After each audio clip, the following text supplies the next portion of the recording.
ظالم لوگ حضرت عثمان کے گھر گھسے شہادت کے لیے۔ اس سے ایک رات پہلے حضرت عثمان نے خواب دیکھا، اللہ کے رسول خواب میں پانی پیش فرما رہے ہیں، کہا عثمان یہ پانی پی لو۔ حضرت عثمان نے پانی پیا تو ایسے ہی نہیں تھا کہ کوئی میں نے 40 دن سے پیاسا بھی ہو۔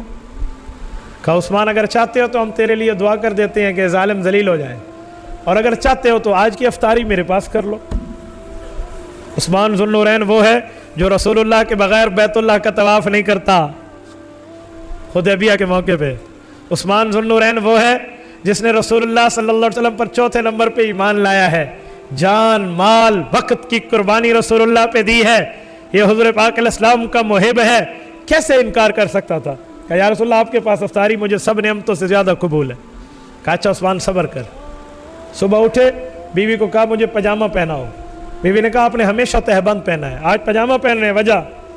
کہا ہو سکتا ہے آج میں دنیا سے رخصت ہو جاؤں تو میری شہادت کے بعد میرا سطر نہ کھلے۔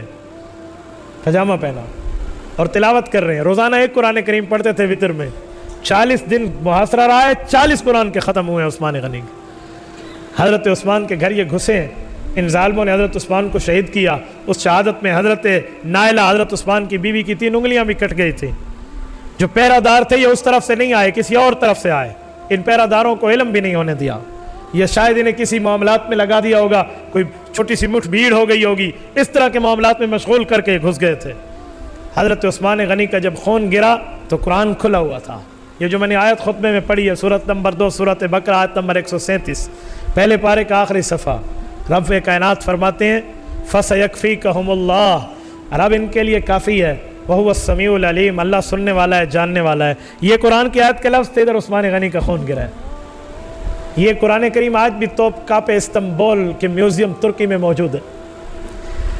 اس لیے ہمارے حضرات کہتے ہیں کہ جو بندہ جہاں شہید ہوتا ہے اس کی نیکی کی گواہی وہ جگہ دے گی، لیکن عثمان کی شہادت اور ظلم کی گواہی اللہ کا قرآن دے گا۔ اس موقع پہ امام سیوطی نے تاریخ الخلفاء میں لکھا ہے، حضرت علی المرتضیٰ آئے اور حضرت حسن کو غصہ ہوئے کہ تیری موجودگی میں دشمن اندر کیسے گئے؟ انہوں نے کہا ابو میں تو اس طرح مشغول تھا، ہماری طرف تو ان کے ساتھ مٹھ بھیڑ اور لڑائیاں ہو رہی تھی، ہمیں نہیں پتہ یہ دوسری طرف سے گئے ہیں۔ حضرت عثمان ذو النورین رضی اللہ عنہ شہید ہوئے، 17 مسلمان موجود ہیں، باقی سارے حج پہ ہیں۔ ان ظالموں نے دیکھا ہوا ہے یہ ہزاروں کی تعداد میں آئے تھے، ان کو پتہ تھا سازش سے آئے تھے۔ حضرت عثمان ذو النورین رضی اللہ تعالی عنہ کی شہادت ہوئی اور ان کا جنازہ حضرت زبیر ابن العوام رضی اللہ عنہ نے پڑھایا۔ حضرت عثمان کو جنت البقیع میں دفن کیا گیا۔ میرے دوستو، حضرت عثمان نے اس موقع پہ ان ظالموں کو فرمایا تھا کہ ظالموں میرے خون سے اپنے ہاتھ کیوں رنگنا چاہتے ہو؟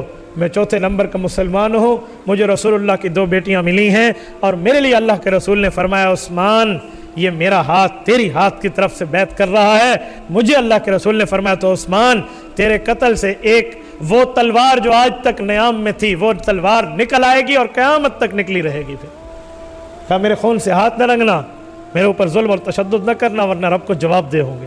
اور وہی ہوا، ان ظالموں کے جو قصاص میں مارے گئے، جو بچ گئے تھے ان کے ساتھ کیا ہوا تھا؟